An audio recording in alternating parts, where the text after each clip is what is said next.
Ask Carter Law back again with your favorite legal hot topics. Today we'll be exploring Kim Kardashian's single status and her divorce proceeding with Kanye West, and of course, those leaked text messages with Pete Davidson. Okay, where do we even start with the ongoing Kim Kardashian and Kanye West divorce proceedings?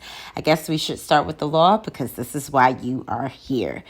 About a week and a half ago, a judge declared that both Kim and Kanye are considered single, so they are no longer, in the eyes of the law, considered married persons. The reality star appeared via video call while Kanye was not present. As you know, Kanye West tried to slow down the case by challenging their prenuptial agreement. And supposedly Kanye actually didn't object to her declaring the single status, but he actually had some requests or stipulations before he would agree to her being single that obviously she didn't agree to. And so let's just talk about what the judge actually was amenable to. So the judge did agree that any money intended to be split between them would revert back to the other ex in the case that, you know, if one died in the middle of the proceedings. That the judge did agree with. So that's 1 point for Kanye. He did agree to that. But his other two requests were essentially denied. Ye also asked the judge to prevent his wife from transferring any assets that she kept in the trust. He didn't want her to transfer any assets. But again, there's a prenuptial agreement that actually spells out how that should be handled. And so that's not something the court needed to even decide. And so the judge said that he wouldn't agree that should be something that should hold up the single proceeding. He also shut down Kanye's request for Kim to waive her right to have any person she marries in the future be able to refuse to testify about communications they had with her. He denied that. So that marital privilege, he denied that person could not invoke that if she were to remarry during this time that their proceedings are still pending. So anyway, that is where they are in terms of their single status. There was really only one thing that was granted. And obviously their child custody is still pending. Their agreement that they're going to have is pending. Obviously, I think they both want joint legal and physical custody. But as we'll get to in a second, Kanye's chances of that are being harmed because of his erratic behavior online, which could be successfully argued that he is a danger to himself, therefore he's a danger to his children. And so he should be really careful what he's posting online. Last couple of weeks, he has, threatened, through songs to beat up Pete Davidson. And then Pete Davidson, who I'm sure you know by now is dating Kim Kardashian, he cuts his head off in a music video and buries him.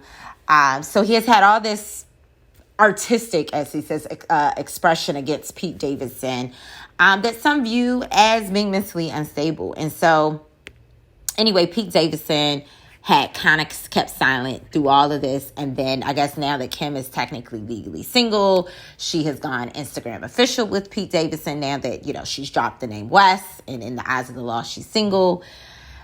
Pete has finally decided he's going to say something. So he actually reaches out to Kanye today, March 14th, and asks, hey, can you just kind of calm down?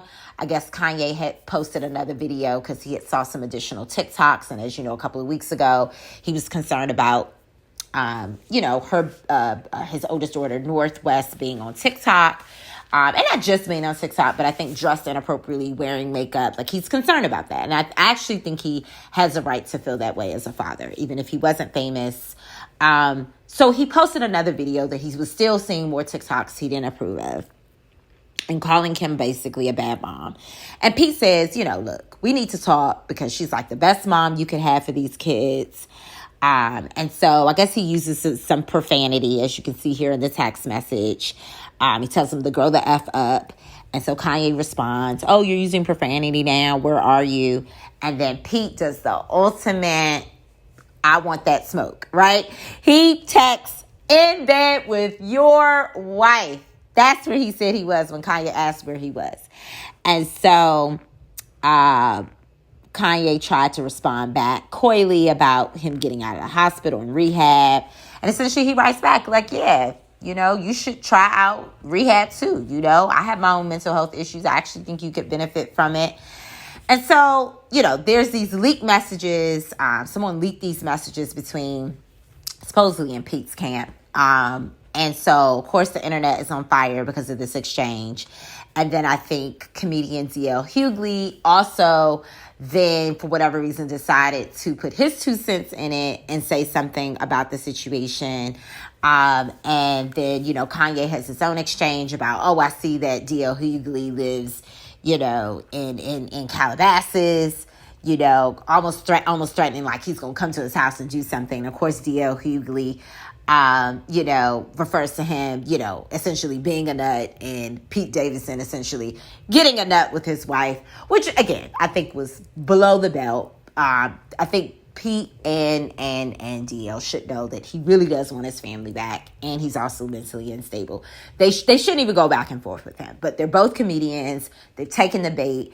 And so Kanye, not once but twice, has been roasted by a comedian today.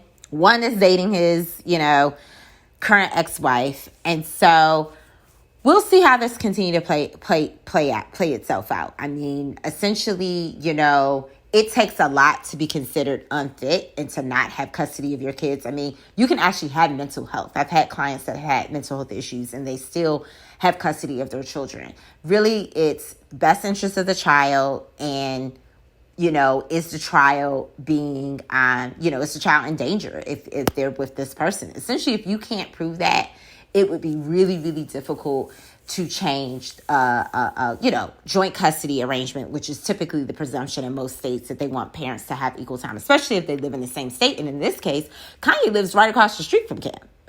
Like, not in the same state. They're in the same neighborhood. They're right across the street from each other. So I still think it would be an uphill battle to change it from that, but Kim is getting closer to having that if that's something she's going to advocate for eventually, because all these texts, all these antics are eventually or can eventually be used against him in court. And so I'm hoping that Kanye gets a really good PR person, that he gets a really good lawyer he can listen to, and he minimizes his communications about what's happening with his children, what's happening with Kim. Just take it offline.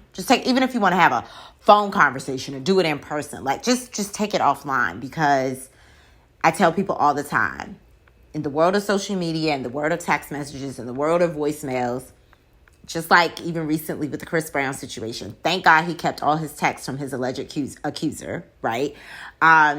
These things are going to be used against you if you start claiming things later. And so anyway, that's the latest in the Kim and Kanye divorce. I guess now that she's legally single, she feels like her man can speak for her now and stand up for her. Now that she's gone Instagram official with him. This is by no means over. Like I said, they still have their custody agreement they have to finalize, and some other financial things they have to finalize, I think, that are outside of their prenuptial agreement.